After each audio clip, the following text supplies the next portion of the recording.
ஐயா அருந்ததியர் தமிழ்நாட்டுல உள்ள அருந்ததியர் வந்து வந்தேரிகள்னும்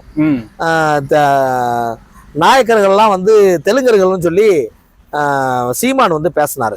சீமான் பேசின உடனே அவர்கள் மீது சட்டப்படியான நடவடிக்கைகளுக்கு வைக்கணும் எல்லாருமே போராடினாங்க, வச்சாங்க. இவர் இந்த மொழி வாரியா ஜாதியை பிரிக்கிறாரு.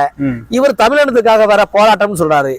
ஏன் இவங்களை வந்து வந்தேரின்னு சொல்றாங்க, தெலுங்குன்னு சொல்றாங்க? ஐயா சரியா, அது உங்களுடைய கருத்து? அதனுடைய அதாவது என்ன, நம்மளுடைய கருத்து என்னன்னா, இந்த தமிழ்நாட்டுக்குள்ள 18 ஜாதி இருக்கு. சரி, ஆமா, இந்த ஜாதியை குறிச்சு பேச முடியாது. 18 ஜாதி இருக்கு. சரி, அந்த 18 ஜாதியுமே ஒவ்வொருக்கும் ஒவ்வொரு மொழி இருக்குன்னு சொல்லி இருக்கலாம். வீட்டுக்குள்ள அவங்க குடும்பத்துல பேசுவாங்க, அவங்க மனைவி குழந்தைகிட்ட பேசலாம். சரி, ஆனா வெளியில வரும்போது எல்லாம் தமிழ்ல தான் பேசுறாங்க. சரி, அதான் தமிழ்நாடு. அவங்களுடைய மொழிகள் வாரியா அவங்களுடைய எது என்ன தெரியுதோ, சௌராஷ்டிரா இருக்கிறாங்க, எல்லாருமே இருக்கிறாங்க, போறாங்க, வைக்காங்க. ஆமா, சரி, அதை விட பெரியது இது கூட பெரிய கொந்தளிப்பா வந்துச்சு.